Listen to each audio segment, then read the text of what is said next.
Hello grade 11th, how are you all? Today we are going to discuss about the algebra of complex numbers. Now what do you mean algebra? Algebra means we have few operations here like multiplication, addition, division and subtraction, right? So we are going to check whether these operations are applicable on complex numbers or not. Means कि हम complex numbers को दो complex numbers को multiply कर सकते हैं, divide कर सकते हैं, माइनस कर सकते हैं एंड प्लस भी कर सकते हैं. तो इनको हम वन बाय वन डिस्कस करते हैं. सबसे पहले under addition and multiplication I am taking the closure property, right? So write down closure property. Now students, what does this law states, right? तो क्लोजर लॉ क्या है कि अगर आप दो कॉम्प्लेक्स नंबर्स को मल्टीप्लाई करते हो अंडर मल्टीप्लिकेशन या फिर दो कॉम्प्लेक्स नंबर्स को आप ऐड करते हो तो आपको हमेशा कॉम्प्लेक्स नंबर ही मिलेगा. Are you getting my point? I am saying that अगर आप दो कॉम्प्लेक्स नंबर्स को प्लस करते हो अंडर एडिशन मीन्स प्लस करते हो, अंडर मल्टीप्लिकेशन मीन्स मल्टीप्लाई करते हो, तो जो भी उसका आंसर आएगा वो हमें एक कॉम्प्लेक्स नंबर ही मिलेगा. सो in this way we can define the closure law.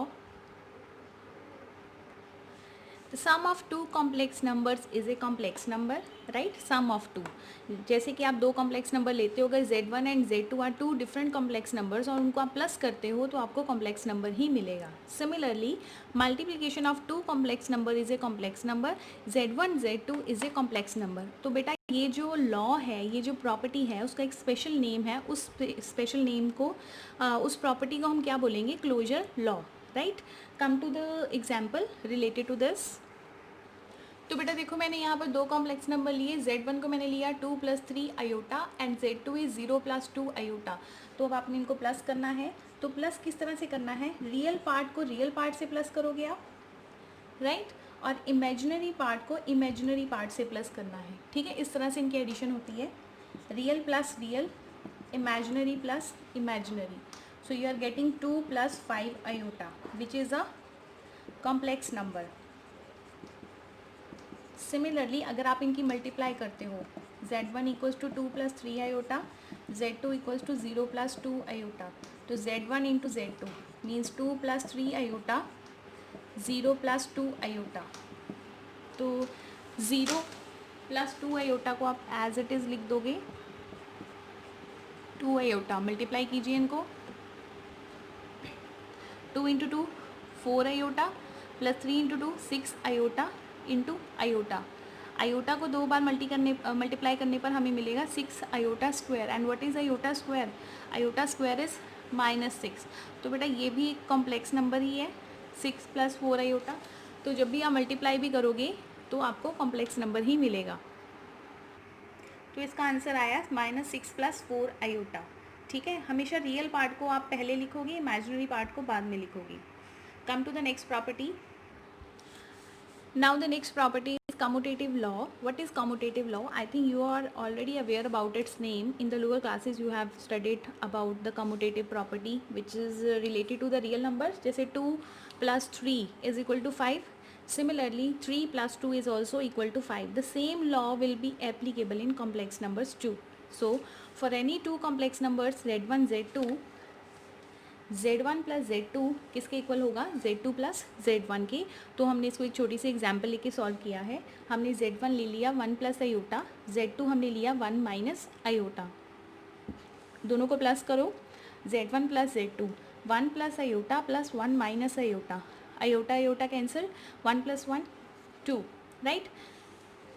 Similarly हमने सॉल्व किया Z1 + Z2 1 - iota plus 1 + iota. Iota iota cancel, again the answer is 2. तो आप ऑब्जर्व कर रहे हो Z1 + Z2 किसके इक्वल है? Z2 + Z1 के. So student Z1 + Z2 equals to Z1, sorry Z2 + Z1, गलत लिख दिया मैंने. Z2 + Z1, right? Come to the multiplicative commutative law. तो सेम बेटा जैसे हम लोअर क्लासेस में 2 × 3 6 हमें देगा आंसर, 3 × 2 भी हमें 6 ही आंसर मिलेगा. ऐसे लॉज को हम बोलते हैं कम्यूटेटिव लॉ अंडर मल्टीप्लिकेशन. और ये कौन सा लॉ था? Commutative law under addition, right?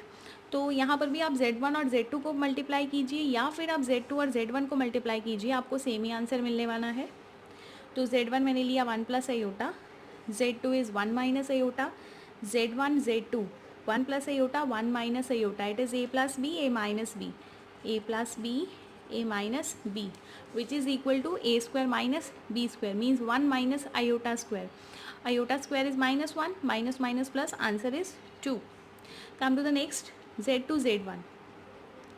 तो यहाँ पर Z2 को पहले मल्टीप्लाई करो, तो 1 minus iota 1 plus iota a square minus b square, again you are getting the same answer which is equal to 2. Therefore Z1 Z2 किसके equal होगा, Z2 Z1 के, और इस प्रॉपर्टी को हम क्या कहेंगे, commutative property. Now students your third law is associative law. देखो सबसे पहले हमने क्लोजर किया, second one is commutative and third one is associative. Now what is associative law? In the associative law we have 3 numbers, right, 3 complex numbers Z1 Z2 and Z3. तो आप Z1 Z2 को पहले plus करके फिर Z3 को add करो, या फिर आप Z2 और Z3 को प्लस करके फिर उसमें Z1 ऐड करो, you will get the same answer. Now you can create your own example to prove this identity. So I am going it as your homework, आप करके देख लेना, ठीक है. Similarly for the multiplication, Z1 Z2 को पहले multiply करो, फिर Z3 से मल्टीप्लाई करो, या फिर Z2 Z3 को पहले मल्टीप्लाई करके फिर आप Z1 से मल्टीप्लाई करोगे, तो आपको एक ही आंसर मिलेगा which is equal to. So this property is called associative law. Now students, your next law is additive identity law, and it's very important, I must say. You must know the difference between additive identity and multiplicative identity. इसीलिए बेटा मैंने parallel लेके चला है ताकि आपको दोनों में डिफरेंस भी पता चल जाए. तो एडिटिव आइडेंटिटी क्या है? देखो बेटा, इन जनरल मैं आपको 10th में लेके जाती हूँ. 10th में क्या करते थे, अगर मैं आपको कोई नंबर दूँ, कोई भी नंबर ले लो a, मैं बोलूँगी कि इसमें आप क्या प्लस कर सकते हो कि आपको नंबर वही वाला मिल जाए, तो झट से आप आंसर दोगे मुझे 0. यही आंसर दोगे ना. देखो 2 में बेटा मैं क्या प्लस करूँ कि मुझे 2 ही मिले. -5 में मैं क्या प्लस करूँगी कि मुझे -5 ही मिले, तो आपका झट से आंसर वहाँ पर आएगा, मैम आप 0 ऐड करोगे, राइट. सिमिलरली अगर मैं मल्टीप्लिकेशन की बात करूँ यहाँ पर, तो मेरा क्वेश्चन ये हो जाएगा कि आप 2 को किससे मल्टीप्लाई करोगे कि आपको 2 ही मिले. किससे करोगे, 1 से करोगे ना. आप 2 को किससे मल्टीप्लाई करोगे कि आपको 2 ही मिले. आप -2 को किससे मल्टीप्लाई करोगे कि आपको -2 ही मिले. ऑब्वियस आप 1 से मल्टीप्लाई करोगे. सिमिलरली कॉम्प्लेक्स नंबर्स में भी ऐसे ही होगा. कॉम्प्लेक्स में ये है, देखो बेटा, हर एक रियल नंबर कॉम्प्लेक्स नंबर है. Every real number is a complex number. Like अगर आपके पास कोई नंबर है 0 को आप लिख सकते हो 0 + 0 आयोटा. अब ये कॉम्प्लेक्स बन गया, ठीक है. लिखने का तरीका चेंज हो जाएगा, otherwise each and every real number is a complex number. जैसे सपोज देखो, आप लेते हो 4 को लिख दो 4 + 0 आयोटा. अब ये कॉम्प्लेक्स है, ये रियल नंबर है.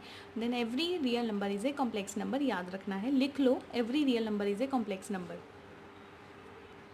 तो देखो बेटा क्या है, एडिटिव आइडेंटिटी क्या है. एक ऐसा कॉम्प्लेक्स नंबर एग्जिस्ट करेगा, there exist a complex number 0 + 0 iota. There exist a complex number 0 + 0 iota, denoted as 0 is called additive identity. अब आपको क्वेश्चन आ सकता है MCQ, what is the additive identity of complex number. तो आपका answer होना चाहिए वहाँ पर 0 या फिर 0 + 0 iota, right. For every complex number Z, आप कोई भी कॉम्प्लेक्स नंबर ले लीजिए, अगर आप उसमें 0 को ऐड करोगे तो उस नंबर को कोई फ़र्क नहीं पड़ने वाला, राइट. उस नंबर को कोई फ़र्क नहीं पड़ने वाला. Therefore 0 is the additive identity. 0 is the additive identity, right. ठीक है, तो आपने याद रखना है, MCQ के लिए इंपॉर्टेंट सम है ये. Next is multiplicative identity. तो मैंने आपको रियल में तो एग्जांपल देके समझा ही दिया है. सिमिलरली अगर आप कॉम्प्लेक्स में भी अगर 1 लेते हो, अब कॉम्प्लेक्स में बेटा 1 ले नहीं सकते हो क्योंकि 1 एक रियल नंबर भी है, 1 एक कॉम्प्लेक्स भी है. लेकिन अगर कॉम्प्लेक्स में उसको लिखना है तो 1 को हम इस तरीके से लिखेंगे 1 + 0 आयोटा. अब ये कॉम्प्लेक्स नंबर बन गया, राइट. तो वही हमने बिगनिंग में एग्जाम्पल की थी ना, जनरल फॉर्म की थी ना, Z = x + iota y, where x belongs to real, y belongs to real. तो आप Z को 1 + 0 आयोटा से मल्टीप्लाई करोगे तो Z ही मिलेगा. तो इन शॉर्ट आप इसको ऐसे भी लिख सकते हो. तो 1 इज मल्टीप्लिकेटिव आइडेंटिटी ऑफ किस क्या है, z मतलब कॉम्प्लेक्स नंबर, इंटीजर्स नहीं है, z का मतलब कॉम्प्लेक्स नंबर है. 1 is a multiplicative identity of z. Next we are going to do inverse, that is mean question of your subject. You can get a question of 2 marks 3 marks in your paper related to multiplicative inverse. Find the multiplicative inverse, find the additive inverse. हाँ जी बेटा, इसको बड़े ध्यान से आपने सुनना है. Additive inverse क्या है और मल्टीप्लिकेटिव इन्वर्स क्या है. मोस्टली बच्चे गलती करते हैं. क्वेश्चन पूछा होता है एडिटिव का, मल्टीप्लिकेटिव निकाल देते हैं, मल्टीप्लिकेटिव पूछा होता है एडिटिव निकाल देते हैं. ठीक है, तो बेटा देखो क्या है. टू एवरी कॉम्प्लेक्स नंबर, इस दुनिया में जितने भी कॉम्प्लेक्स नंबर्स हैं, सभी कॉम्प्लेक्स नंबर्स के लिए जितने भी कॉम्प्लेक्स नंबर्स हैं, to every complex number z1, कोई भी मैंने z1 नंबर लिया, मैं तो एक ही नंबर की बात कर रही हूँ ना, आप कोई भी नंबर ले सकते हो. ठीक है, हर एक कॉम्प्लेक्स नंबर के लिए आपको एक ऐसा कॉम्प्लेक्स नंबर मिलेगा ही मिलेगा.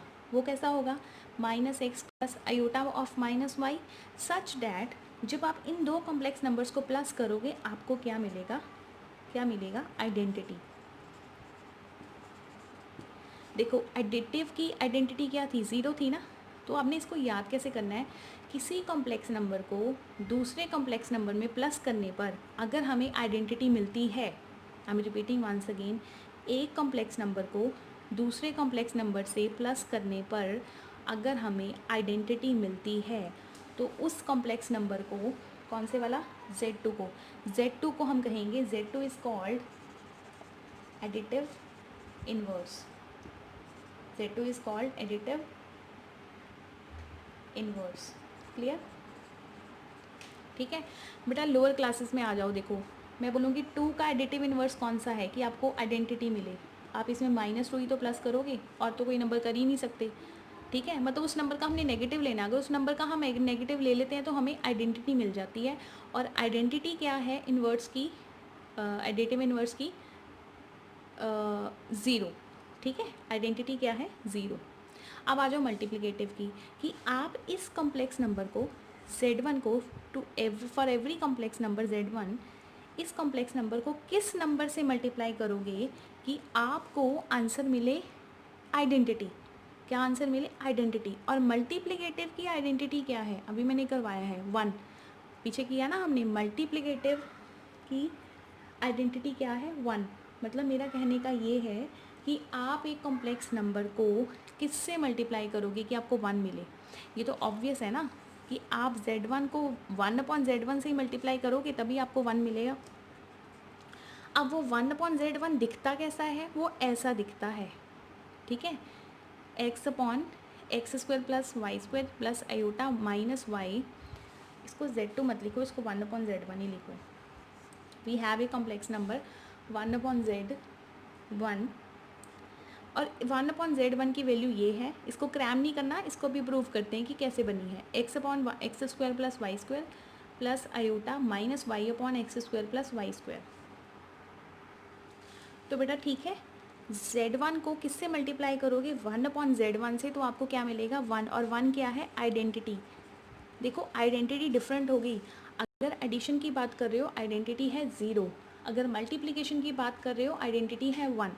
तो मेरा कहने का भाव ये है कि आप इस नंबर में कौन सा नंबर प्लस करोगे कि आपको आइडेंटिटी मिले, और इस नंबर को किससे मल्टीप्लाई करोगे कि आपको आइडेंटिटी मिले. अब आइडेंटिटी वेरी कर रही है मल्टीप्लिकेशन में भी और एडिशन में भी, क्योंकि जब हम एडिशन की बात करते हैं तो हमारे नेगेटिव इंटीजर्स आ जाते हैं. जब हम मल्टीप्लिकेशन की बात करते हैं तो आपको 2 को 1/2 से मल्टीप्लाई करते हो तब आपको 1 मिलता है. अब ये 0 1 कहना छोड़ दो. ठीक है, 0 क्या है, आइडेंटिटी है किसकी, एडिशन की.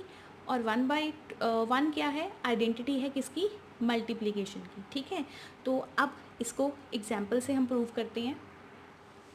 Now students, I have two questions related to additive inverse and the multiplicative inverse, right? What is the additive inverse of 2 plus 3 iota and what is the additive inverse of multiplicative inverse of 2 plus 3 iota?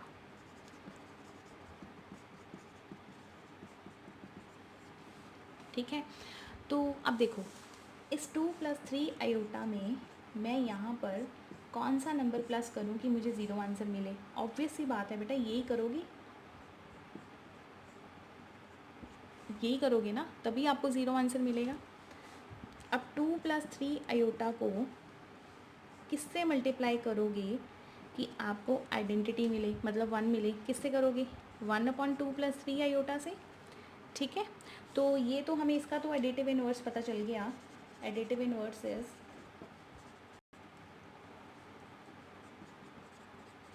ये तो सीधा ही हो जाता है, ठीक है। सिर्फ sign change करने हैं आपने, 2 का -2 और 3 का -3। लेकिन यहाँ पर ये जो नंबर है 1/2 + 3 आयोटा, अब ये कॉम्प्लेक्स नंबर नहीं बन रहा, क्योंकि जो हमारा कॉम्प्लेक्स नंबर है वो किस फॉर्म में होता है? वो इस फॉर्म में होता है, x + आयोटा y। अब ये तो x + आयोटा y नहीं है, तो इसको बनाना पड़ेगा, ठीक है। तभी वहाँ पर जो डेफिनेशन हमने की थी उसमें वो लिखा हुआ है ना, x/x² + y²। तो वो देखो कैसे बनेगा, आप इसको रैशनलाइज कर दो, आपको बहुत अच्छे से रैशनलाइजेशन आती है, ठीक है। ये बन गया 2 - 3 iota upon a + b a - b a² - b², right. अब बेटा देखो, आयोटा का जब आप स्क्वायर करोगे तो आपको माइनस मिलने वाला है। आयोटा का जब आपने स्क्वायर करना है आपको माइनस मिलेगा। देखो आपको क्या मिलेगा, 2 - 3 आयोटा अपॉन 2² = 4 माइनस माइनस ही लिख रहे हैं यहाँ पे 3 9 iota square. Now iota square is -1, तो ये बन गया 4 + 9, ठीक है। तो देखो बेटा हमने इसको रैशनलाइज किया, तो ये जो कॉम्प्लेक्स नंबर था हमारे पास ये वाली फॉर्म आ गई, इसको सेपरेट कर लीजिए। अब इसको उस फॉर्मूला से रिलेट कीजिए जो हमने पहले किया था। तो उसमें हमने लिखा था x/x² + y² plus iota -y/x² + y²। तो देखो ये वही वाली फॉर्म बन गई। अब इसमें x क्या है? x क्या है आपका 2 और y इज़ 3। तो देखो 2/x² + y² plus -y/x² + y², ठीक है। तो आपने इतना एक्सपैंड करके आंसर नहीं देना। अगर सिर्फ आपने इन्वर्स लिखना है तो आप क्या लिखोगे, multiplicative inverse is,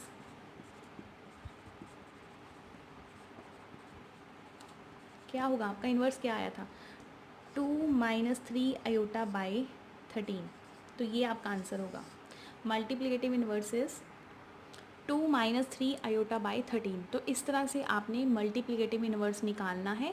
additive inverse is very simple, बस x को नेगेटिव x बना दो, y को नेगेटिव y बना दो, ठीक है। तो एक दो क्वेश्चन और करते हैं। The next question is find multiplicative inverse of √5 + 3 iota, right. तो अब देखो इसका हमने मल्टीप्लिकेटिव इन्वर्स निकालना है, तो पहले हम लिखेंगे z = √5 + 3 आयोटा। तो z का हमने इन्वर्स निकालना है, ठीक है। तो जो आपका 1/z आप लिख रहे थे, अब आप इसको थोड़ा शॉर्टकट लिखोगे, आप इसको लिखोगे z इन्वर्स, क्योंकि देखो 1/z z इन्वर्स ही होगा। तो z इन्वर्स देखो कैसे निकालना है आपने, z इन्वर्स मतलब 1/z, z की वैल्यू पुट कर दो।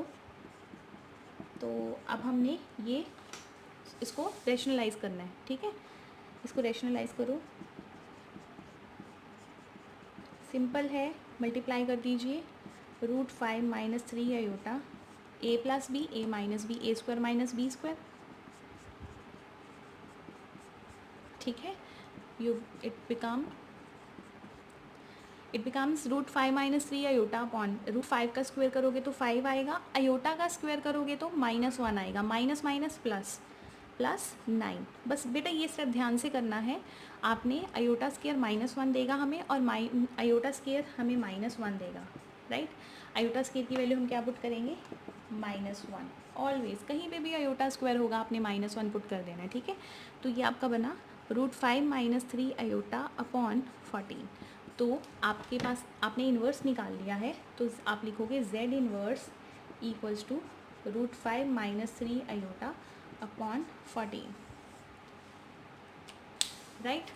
तो इस तरह से आपने इन्वर्स निकालने हैं। हमारी एक प्रॉपर्टी रह गई है डिस्ट्रीब्यूशन लॉ, वो भी कर लेते हैं। तो बेटा जो हमारा डिस्ट्रीब्यूटिव लॉ है वो एडिशन और मल्टीप्लिकेशन का एक कंबाइंड रिजल्ट है। इसमें सेपरेटली रिजल्ट्स नहीं बनेंगे एडिशन और मल्टीप्लिकेशन के, कंबाइन करके, ठीक है। देखो बेटा आप लोअर क्लासेस में करते आए हो ना, 2 × 3 + 5 मीन्स 2 × 8, आंसर इज 16। वही चीज़ है, तो आप, या फिर जैसे हमारे पास वेरिएबल्स होते थे लाइक एक्स प्लस वाई, तो आप क्या लिखते थे, कैलकुलेशंस करते आए हो ये वाली, इन कैलकुलेशंस के आपको नेम नहीं पता, इसको बोलते हैं distributive law. For any three complex number z1 z2 and z3, अगर आप ऐसा कोई कॉम्प्लेक्स नंबर इस फॉर्म में गिवन है z1 into z2 plus z3, तो आपका जो आंसर आएगा वो सिंपली मल्टीप्लाई करके आएगा, राइट। इस तरह से आपने मल्टीप्लाई कर देना है।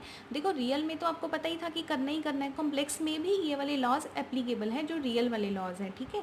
तो z1 z2 z3, तो z1 को z3 से मल्टीप्लाई करोगे, z2 को z3 से मल्टीप्लाई करोगे, you will get the same result. तो इस तरह से हमारी जो प्रॉपर्टीज़ हैं अंडर एडिशन एंड मल्टीप्लिकेशन आज यहाँ पर ख़त्म होती हैं। In the next lecture we are going to discuss about the properties of difference and division, ठीक है। ये हम कंबाइन करेंगे, इकट्ठा करेंगे। तो यहाँ तक जो भी आपके इन्वर्स के क्वेश्चन कंप्लीट हो गए हैं, सिंपल मल्टीप्लिकेशन आप कर सकते हो एक्सरसाइज 4.1 की, तो रेस्ट हम नेक्स्ट लेक्चर में कवर करेंगे। Thank you.